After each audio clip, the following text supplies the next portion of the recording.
नुकत्याच पार पडलेल्या महापालिका निवडणुकीतल्या आरोप प्रत्यारोपांनंतर आता रंगावरून राजकीय वातावरण तापू लागलंय। मुंब्र्यातील नवनिर्वाचित एमआयएम नगरसेविका सहेर शेख यांनी सर्वप्रथम मुंब्रा हिरवा करण्याचं वादग्रस्त विधान केलं होतं।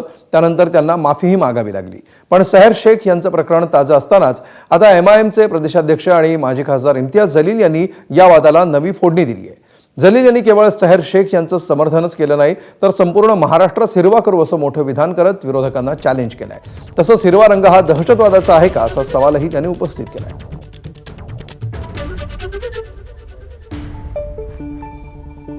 सिर्फ मुंब्रा की क्या बात कर रहे हैं तुम? आने वाले वक्त के अंदर हम महाराष्ट्र के अंदर हम अच्छा खासा हरे रंग को फैलाएंगे।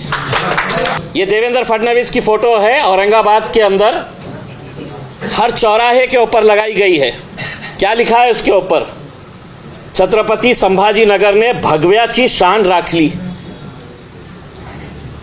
तुमच्यासाठी भगव्याची शान राखली आणि आमची मुली जेव्हा हे म्हणतं की नाही आम्ही हिरवा रंग मुंब्र्यामध्ये हे करणार आहे, तर इतकं वाईट कि उसके ऊपर आप है तो डराने धमकाने नोटिसेस इश्यू करने की बात कर रहे हैं करके।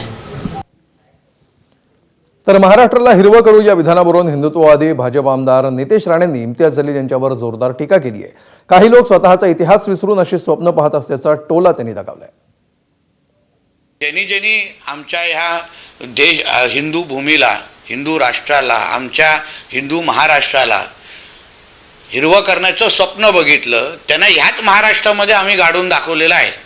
पाय तर त्या इम्तियाज जलील नावाच्या हिरव्या सापानी जरा त्या औरंगजेबच्या कबरीकडे जाऊन उभं राहावं आणि मग हे स्वप्न पाहावं। औरंग्या आणि टिप्याची स्वप्न बघणारे हे जे काही हिरवे साप आहेत, त्यांच्यासाठी पण औरंग्याच्याच बाजूला दफन करण्याचे कार्यक्रम महाराष्ट्रातल्या हिंदू समाजात हातात घेईल। तर इम्तियाज जलील यांच्या या हिरव्या विधानामुळे राज्याच्या राजकारणामध्ये वादाची नवी ठिणगी पडली आहे। त्यांच्या या विधानाचा केवळ भाजपच नाही तर शिवसेना नेत्यांनीही तीव्र शब्दात समाचार घेतलाय।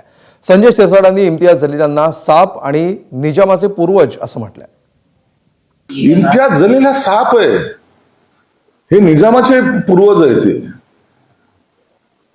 यांना इथून महाराष्ट्रात येऊन अशांतता कशी पसरेल हा त्यांचा लक्ष आहे।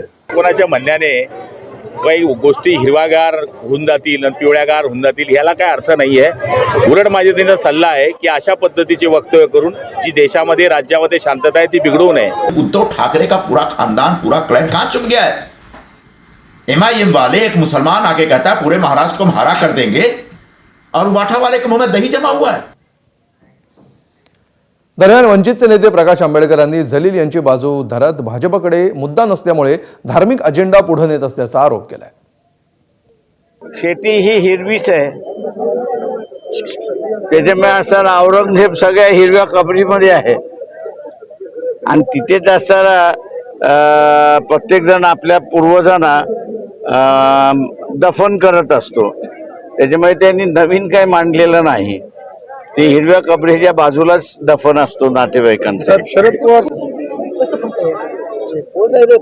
ते प्रश्न असा आहे की भारतीय जनता पक्षाचा अजेंडा नाही आणि भारतीय जनता पक्षाचा अजेंडा नसल्यामुळे ते धार्मिक अजेंडा आणण्याचा प्रयत्न करतायत आणि त्यांनी आता एमआयएम हे टार्गेट होत आहे।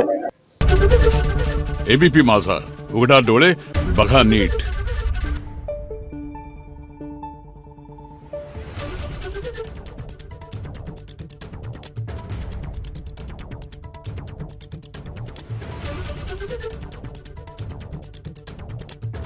Thank you.